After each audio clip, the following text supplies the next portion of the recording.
পেঁয়াজ বেরেস্তা এই প্রসেসে বানানো যাবে এটা আমি কখনো কল্পনাই করি নাই। আর এই পেঁয়াজ বেরেস্তা কোনো অংশেই তেলে ভাজা পেঁয়াজ বেরেস্তা থেকে কম না, এবং দেখতেই পাচ্ছেন কি পরিমাণ শব্দ হলো।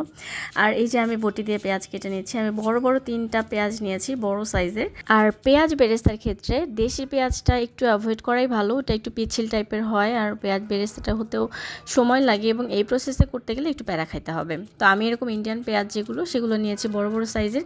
আর যে বটিটা দেখালাম এই বটিটা কিন্তু এরকম টেবিলের সাথে কিংবা টাইলসের সাথে অ্যাডজাস্ট করা যায়, এটা আমি হাউস কিট থেকে নিয়েছিলাম।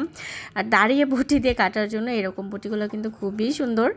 আর ফার্স্ট কমেন্টে আমি লিঙ্ক দিয়ে দিব, যদি কারো প্রয়োজন হয় তাহলে ওখান থেকে নিয়ে নেবেন।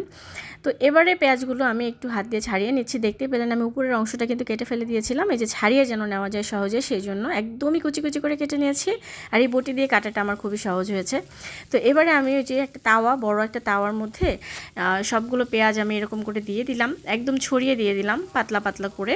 এতে করে এটা হতে আর কি সুবিধা হবে, তাড়াতাড়ি হয়ে যাবে।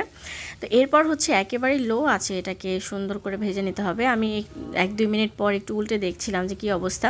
তো কিছুক্ষণ পর পর এরকম করে আর কি নাড়াচাড়া করে দিতে হবে, যেন 4-5টায় আর কি হয়ে যায়, না হলে এক সাইডে হয়ে যাবে আরেক সাইডে পুড়ে যাবে।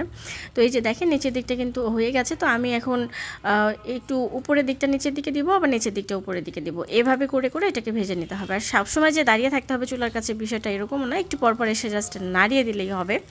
তো তেল ছাড়া পেঁয়াজ বেরেস্তা এটা আসলে অন্যরকম একটা ফিলিংস আমার কাছে ছিল। তো আমি যখন ট্রাই করলাম বিষয়টা, এটা খাওয়ার পরে আমি একেবারে ইমপ্রেস হয়ে গেছি।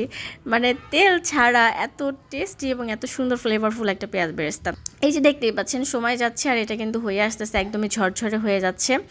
তো এটা বানাতে আমার একদমই প্যারা খাইতে হয় নাই, আমি কাজের ফাঁকে ফাঁকে এটাকে জাস্ট নেড়ে দিচ্ছিলাম। আর এই যে রেডি হয়ে গেছে একদমই তেল ছাড়া পেঁয়াজ বেরেস্তা। দেখেন কি সুন্দর ক্রিস্পি, আর এই যে হাত দিয়ে আমি ভাঙছি দেখেন কি যে সুন্দরভাবে ভেঙে যাচ্ছে। মানে পেঁয়াজ বেরেস্তা যেরকম হয় আর কি ঠিক সেরকম। এরকম বানিয়ে কিন্তু বয়ামে ভরে অনেক দিন পর্যন্ত স্টোর করে রাখা যাবে। তো ওই যে পেঁয়াজ বেরেস্তা যেটা আমরা তেল দিয়ে ভাজি ওটা আর এটা কিন্তু সেম। অনেকে মনে করবেন যে একইভাবে ভাজা না এই জন্য সেম হবে না, বিষয়টা কিন্তু সেম। এভাবে বানিয়ে আপনারা একদম বেশি করে বানিয়ে নিয়ে স্টোর করে রেখে দিতে পারবেন। এটা কিন্তু খাওয়ার জন্য একেবারে হেলদি এবং মানে মানি ওয়েস্ট কম হবে আর কি। এই যে দেখেন কি সুন্দর পেঁয়াজ বেরেস্তা হয়ে গেছে, একটু পাতলা পাতলা করে কাটলেই খুব তাড়াতাড়ি আর কি এটা রেডি হয়ে যায়। তো আজকের ভিডিও পর্যন্ত, আল্লাহ হাফেজ।